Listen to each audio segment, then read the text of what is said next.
So, I finished my rewrite. What now?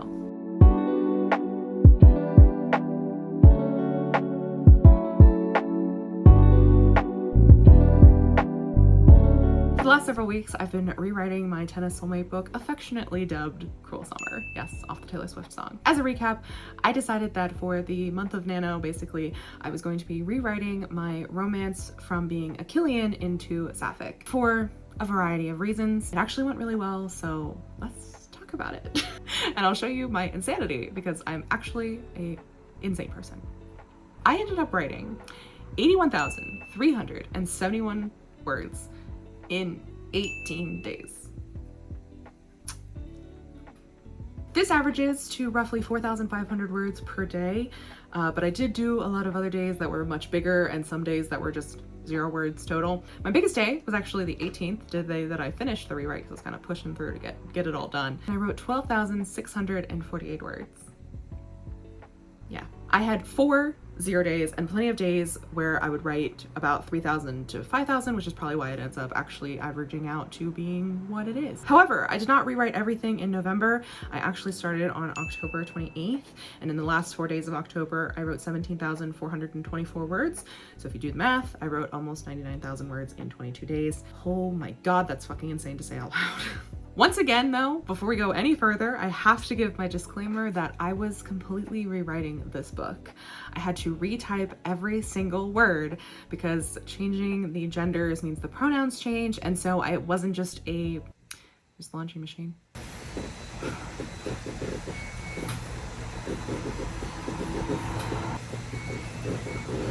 Why is it so long? Because I'm swapping the genders of the main characters, it wasn't a simple find and replace with names or something else. I did, however, rewrite the beginning of the book. I can't quantify exactly how much because a lot of the scenes that I was rewriting or rewriting for in order to change the beginning, I cannibalized some of those scenes and used some of it, but a lot of the work actually was new. But on a whole, those new scenes are fairly new, and the new chapters account for about 10,000 words, but I cannot say for sure how many of those words are entirely new. The final word count that I have in my Google Doc though, and I'm inclined to believe that this is the actual word count of the draft, is 98,814. For comparison, the draft of Cruel Summer I was working off of clocks in at 96,263. So there are at least 2,551 words that are completely new in the new draft. But like I said, some of the scenes are deleted and different for various reasons because that's what suits the scene and stuff. And so it's probably more than 2,551 words being completely new, but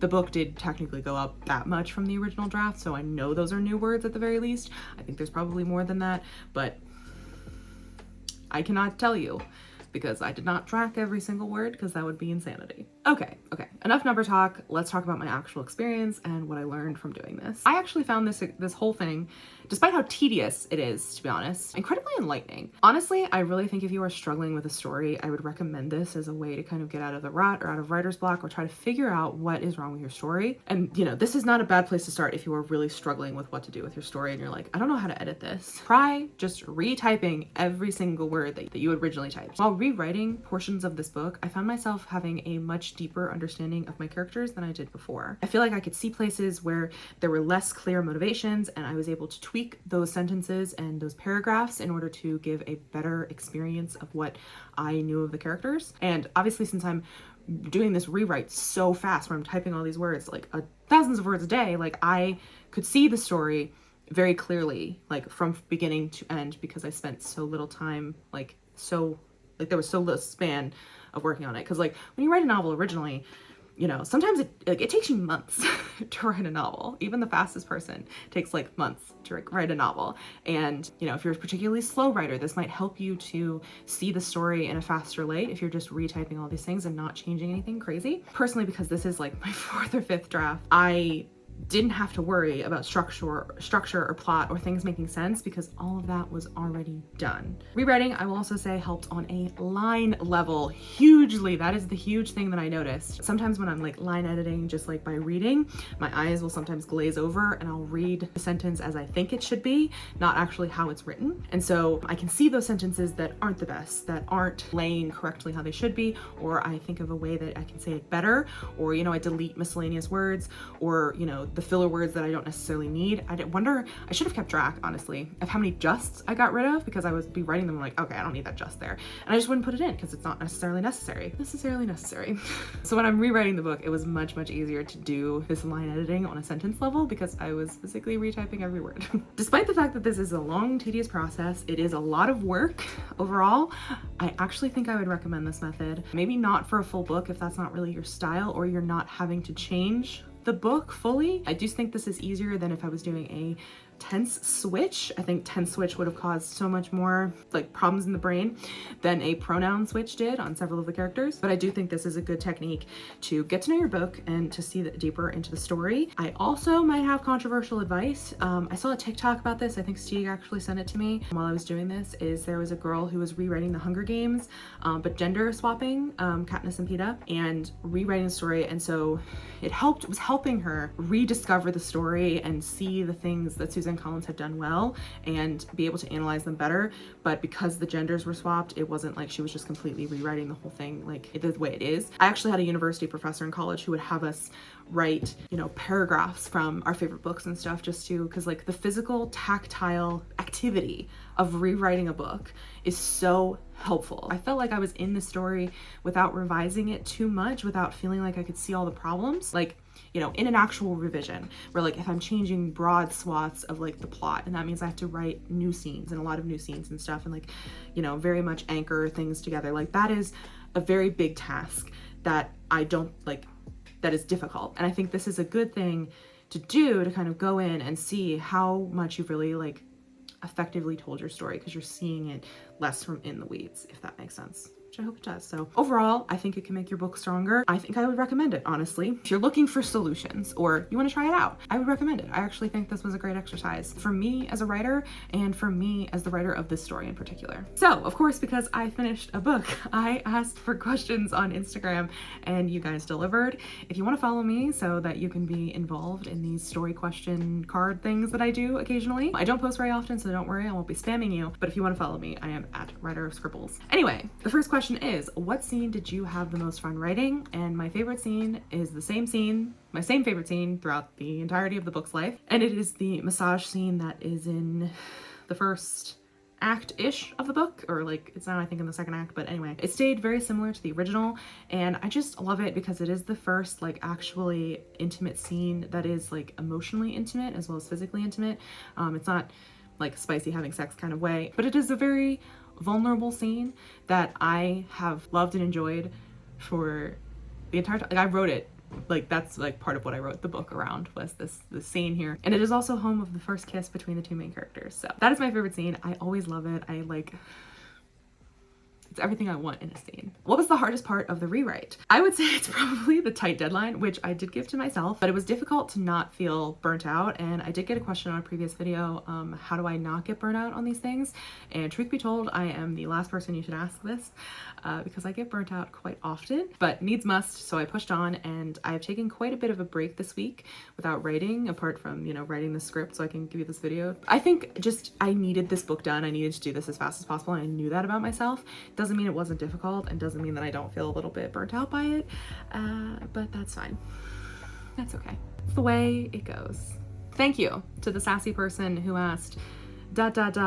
why is the word count so high? I added multiple new scenes, okay? Let me live. I didn't go over 100K, so I'll take that as a win, because genuinely thought it was gonna go over 100K. It's the first time I've written the book that I haven't had to edit it under 100K.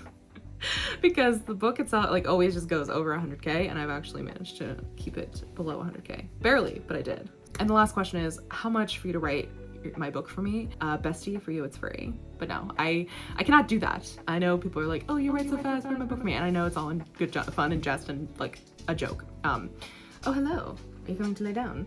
But if I wrote your book for you, I wouldn't be able to read it and enjoy it as a reader. And I want to do that more than I want to write your book. So fully agrees with his snoring. And finally, you may be asking yourself, now that that's over, what the fuck is next? And I can hear you saying, Katie, are you going to be rewriting Be Gay, Self-Crime, Drink Blood now, like you were supposed to do, because that's what your original plan for Nano was until this kind of derailed it?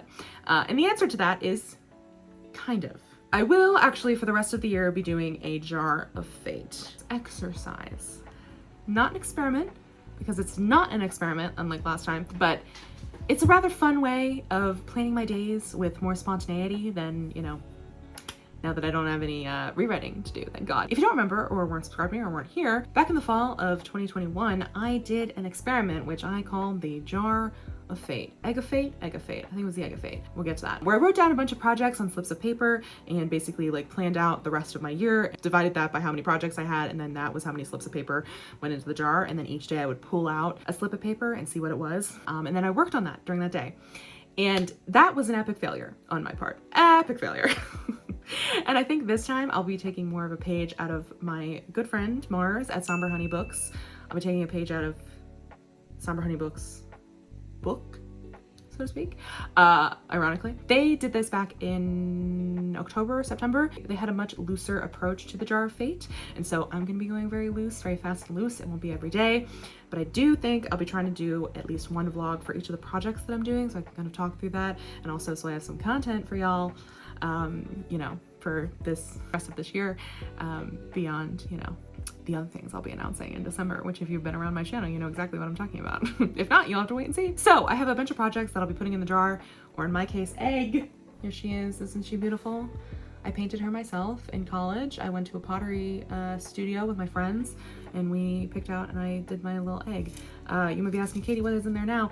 This is supposed to be my TBR jar, but I haven't been reading, so tragically full of books that I haven't read. Anyway, fell out of the back of my car and was smashed when I was moving from college back home, and Mama Eyeballs diligently put this back together.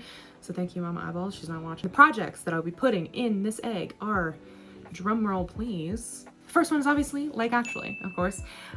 You listen to one Noah Kahn song and all of a sudden I'm back in the Lake Actually vibes. The Dragon book, obviously, because it's, there we go, because it's a dragon, I gotta have the Dragon book in there, and also Fantasy Era. Sister Serpentine, which is the book that I pull some characters from the Wrath King from, put them in their own. It is a urban fantasy romance kind of vibe, again, because I'm in my Fantasy Era, and also I've been very obsessed with Malin Tries. If you're not following her, I'll leave her link down below. Love her to death. She's amazing. Her mood boards about her urban fantasy romance have got me so inspired to work on this book, because I'm like, I want her book immediately. I would also sometimes like her brain. She is brilliant. Obviously, of course, Gay Murder Town, which I've already rewritten 10K for. I guess that should have been foreshadowing for my November. Be Gay, Self-Crime, Drink Blood, obviously.